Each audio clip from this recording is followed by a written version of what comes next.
Terrible helicopter driving? Terrible car driving? And terrible haircuts. I'm Peter Billigus, and this is Money in the Movies.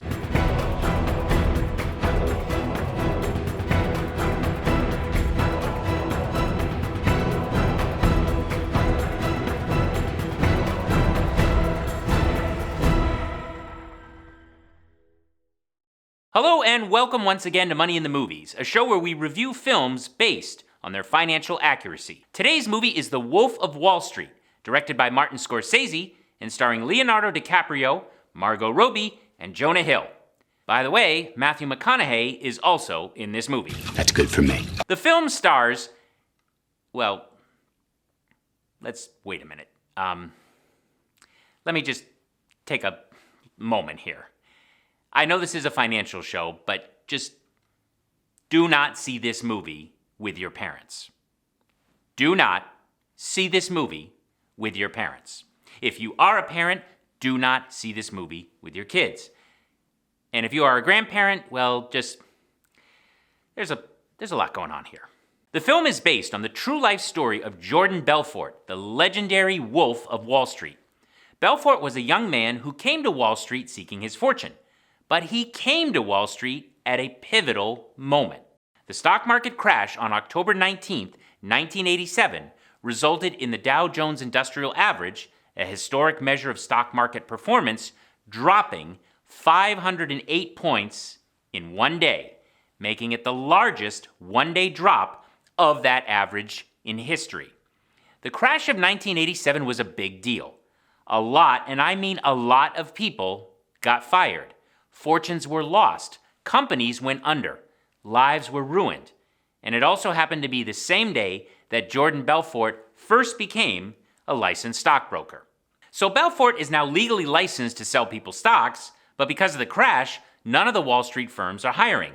In fact, they're doing the opposite. They're firing. In search of employment, Belfort stumbles upon an unusual brokerage firm that sells an unusual financial product, something relatively unknown on Wall Street. Soon Belfort opens his own brokerage company, selling that very same product, and goes on to earn a fortune. Sadly, earning a lot of money wasn't enough. Despite the massive influx of wealth, the Wolf of Wall Street eventually drifts into criminal activity, committing several federal crimes from stock fraud to money laundering, eventually getting caught and spending 22 months in federal prison. But in defense of federal prison, they did have tennis courts. Okay, so Belfort came to Wall Street as a young man. Very quickly, he became a multimillionaire. Then he committed fraud. Then he spent some time in prison that had tennis courts. But here's the question that I think a lot of you are wondering, or at least I wondered this when I first saw the movie. Just how did Jordan Belfort make so much money so quickly? Yes, he broke the law, but before he broke the law, he was making a lot of money. So how much money you make? I don't know, 70,000 last month. I mean, okay, he was a good salesperson. I asked them to judge me on my losers because I have so few. But there are a lot of good salespeople on Wall Street. Matthew McConaughey is one of them. Because all we care about is getting rich. Jordan Belfort is smart. I had to do something to stand out, right, sir? But there are a lot of smart people on Wall Street. Okay, well, not everyone on Wall Street is smart. Did Jordan Belfort use high-pressure tactics? The only problem you're gonna have is that you didn't buy more. He did, and some of the tactics that he used were illegal, but in truth, most of what Jordan Belfort did was completely legal. So how did he make so much money so quickly? Well, Jordan Belfort was the right guy in the right place at the right time. Jordan Belfort found a way to get the wealthiest 1% of America to buy the riskiest stocks. In short, he convinced rich people to buy penny stocks.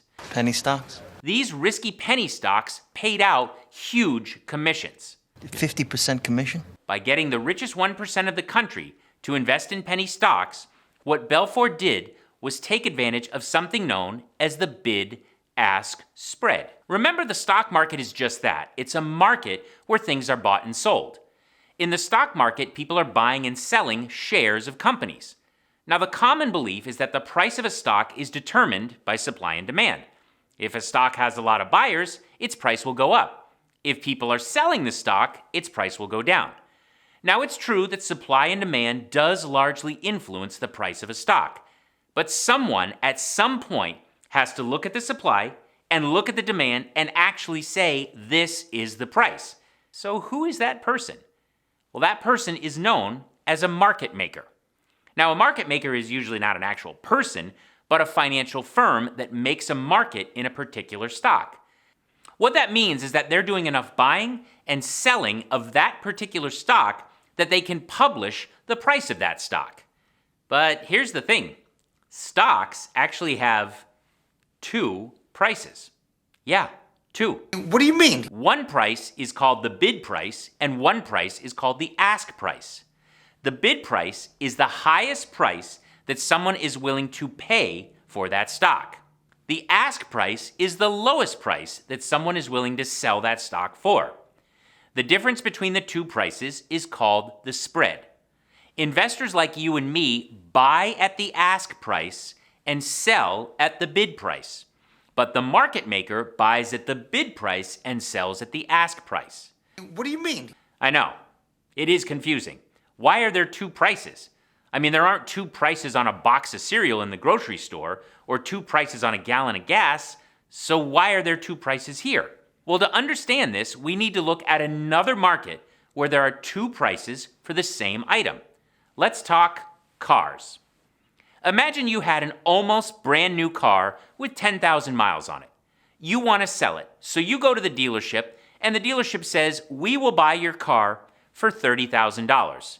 And you're like, okay, you know what? Let me think about it. Then you turn around, and what is in the dealership showroom but that exact same car with 10,000 miles on it, but it's for sale for $40,000. So the dealership is saying, we will buy your car for $30,000, but we'll sell you that exact same car for $40,000. What's up with that? Well, the dealership is a market maker for that particular car. They make a market by buying and selling that car. But to make any money doing this, they have to buy at lower than what they sell for. Otherwise, they would very quickly be out of business. Using the car dealership example, the $30,000 that they'd offer you for your car is the bid price. It's the highest price they will buy your car for. The $40,000 that they will sell you that same car for is the ask price. It's the lowest price that they are willing to take for the car. The difference between the price the dealer will buy your car for and the price the dealer will sell that same car for is called the spread. The spread is the dealership's profit. Now, what determines the bid and ask price? Well, the car dealership ultimately decides their own bid and their own ask prices. Remember, they're the market maker for that car. But they don't just pick numbers out of thin air. They look at what other dealerships are selling that car for. They look at what people like you and me are willing to sell our own cars for. They look at what they sold their last car for. In addition to looking at past pricing, one factor that dealers look at is volume. Volume can be described as how often a particular asset is bought and sold over a period of time. Let's say a dealership buys a Mazda CX-9 and sells it 1 week later. But let's say they buy a Ford Focus and sell it again that same day. The Ford Focus was bought and sold in a shorter timeline than the Mazda, so the Ford has a higher volume. Now typically, the higher the volume, the lower the spread. Think about it. If I knew that I could buy your car from you and turn around and sell it very quickly, well then I wouldn't need to charge a large spread. In fact, I couldn't charge a large spread because other dealerships would be offering the same car at a better price because they know they can sell it quickly. In the world of economics, we are taught about demand and supply. As demand goes up, supply goes down. And as supply goes up, demand goes down. While this is true, we have to remember that it costs a business money to carry supply. So if a business can get rid of their supply by selling it at a slightly lower price than their competitors, they often will do it. Speed of sale is important to a business because there is a cost to carry inventory. You ever watch Shark Tank? They're always asking the entrepreneurs on that show, what do you have for inventory? So a car that has a high volume, which means people are buying and selling it quite often, will have a small spread because it's easy to sell. And when they sell a high volume car, they're not worried about their inventory because they know they can buy that car again quickly because the volume is high. But what about a car that no one wants? What about a car that almost never trades? That might be a car that no one is advertising, no one is talking about. Maybe it's a car that hasn't had a recent inspection. If a dealership bought one of these cars, they might have to store it in inventory for months. That storage costs them money. To make a profit, they would have to make sure they would charge a large spread on that car. In other words, they would have to buy it at a low price and sell it at a much higher price. And it would be easier for the dealership to charge a large spread because you, the consumer, wouldn't be able to get an accurate price on that car because it has been so long since one was last sold. There are so few sales to compare it to, the dealer can create that large spread. And think about the price of a used car. I mean a really used car. If I'm a car dealer and I bought a 25-year-old car for $250 and I sold it to you for $500, well, my commission is 50% on that car. 50% commission? Yeah, 50%. But honestly, you're getting a car that runs, at least for a while, for only $500. So you don't feel like you got ripped off. The car is so cheap, you're not worried about how much money I am making off the deal. Now let's think about who buys older used cars. And I don't mean antique cars, I mean older used cars. Who typically buys them? Or here's a better question, who typically is not buying older used cars? Well, typically, rich people. Rich people are buying the nice, newer, more expensive cars. Cars where the price is advertised everywhere. Cars that have been inspected and reviewed in auto magazines. People who sell used cars typically don't market to rich people. But what if they did? What Jordan Belfort basically did was to say, hey, wait a minute. The spread on all these used cars with very little information about them, very few past sales, very few inspections done, the spread on these cars is much better than the spread on all the popular cars that have tons of information on them that are trading all the time. What if I, Jordan Belfort, found a way to sell used cars to rich people? You shall now be targeting the wealthiest 1% of Americans. The spread is great, and rich people can afford to buy a lot of them. The only problem you're gonna have is that you didn't buy more. Now, rich people wouldn't buy used cars just to own used cars, but they would buy the used car of stocks in hopes that those stocks will make them a lot of money. Belfort became a market maker in a very specific type of penny stock known as a pink sheet penny stock. The term pink sheets derives from the fact that these stocks used to be quoted on pink sheets of paper. Nowadays, the quotes are all electronic, but back in Belfort's day, it was a little different. Pink sheets are stocks that do not trade on a major stock exchange, such as the New York Stock Exchange. Instead, they are traded in what is referred to as the over-the-counter or OTC market. By the way, there's no actual counter anywhere. The OTC market is just a market that consists of individual broker-dealers trading stocks. The first thing to remember is that a penny stock is not a stock that sells for 1 penny. Technically, a penny stock is any stock whose price is less than $5.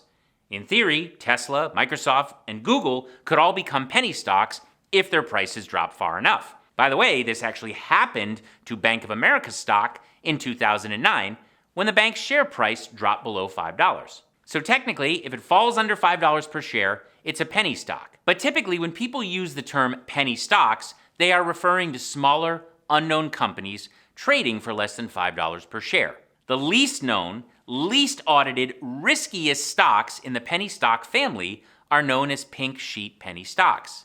Companies that trade on the pink sheets must file a bare minimum of disclosures to be eligible to trade as a stock. Confused? It's that obvious, huh? Let's review. A stock's price is influenced by supply and demand, but it is actually set by a market maker, which is a financial firm that buys and sells that particular stock.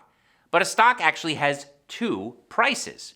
The bid price is the highest price that a buyer is willing to buy that stock for. The ask price is the lowest price that a seller is willing to sell that stock for. The ask price is always higher than the bid price, and the difference between the bid and the ask price is called the spread. Investors like you and me buy at the ask and sell at the bid. The market maker sells at the ask and buys at the bid. The spread is their profit. It's their fee for putting buyers and sellers together. They're no different than the car dealer who says, I'll give you $30,000 for your car today, but that same car is for sale in the lot for $40,000. While the market maker does determine the price, they don't just pull it out of thin air. The market maker looks at what other market makers are buying and selling that stock for. A stock that trades often has a high volume. And when a stock has a high volume, it has a small spread, because the bid and the ask price is constantly being updated with all the trades that have taken place. But a stock that almost never trades has a low volume and it has a high spread, because the market maker might have to sit on that stock for a very long time before they can sell it. Just like the car dealer who has to hold on to that old used car in inventory for a very long time before finding a buyer. In the stock market world, the old, unused cars of stocks are known as the pink sheets. Penny stocks. Yes, pink sheet penny stocks are typically unknown stocks that are trading for less than $5 per share. Since they don't trade that often, they have a very low volume. But because they have a low volume and it is difficult to find a recent sale, they have a high spread. Jordan Belfort, the Wolf of Wall Street, created his firm Stratton Oakmont to sell these pink sheet penny stocks. He started with a small group and then grew and grew and grew. With such a large sales machine, they could trade a lot of these pink sheet penny stocks for their clients while still keeping that large spread as their commission. By the way, a little history here. There was another Wall Street firm known as D.H. Blair that had been dancing with this idea of selling pink sheet penny stocks to rich people, but they were never able to get it up and running. Jordan Belfort, however, did just that. So what can you and I learn from the Wolf of Wall Street? Well, we can learn the timeless Wall Street lesson about conflict of interest. When you buy an investment, any investment, you buy it for only one reason, because it aligns with your goals. That's the only reason to buy an investment, because it aligns with your goals. Often, however, we are sold investments because the selling of that investment aligns with the salesperson's goal, namely a high commission. Now, I have no objection to commissions. I've worked in jobs where I was paid entirely in commissions. We just need to clearly understand what that commission is, and remember, the higher it is, the more attractive that investment is for the person trying to sell it to you. The commissions can be large on penny stocks, so we need to tread carefully. While security laws around these stocks have tightened since Belfort's time, they still have to disclose relatively little financial information. That being said, the film is accurate in its portrayal of how penny stocks work and how Belfort got the richest 1% of America to buy the riskiest stocks. Therefore, I'm going to give this movie 3 out of $3 signs. If you enjoyed this episode, please consider hitting the like button below, and if there's a movie that you would like me to review for its financial accuracy, just let me know down in the comments. I'm Peter Billigus, and this is Money in the Movies.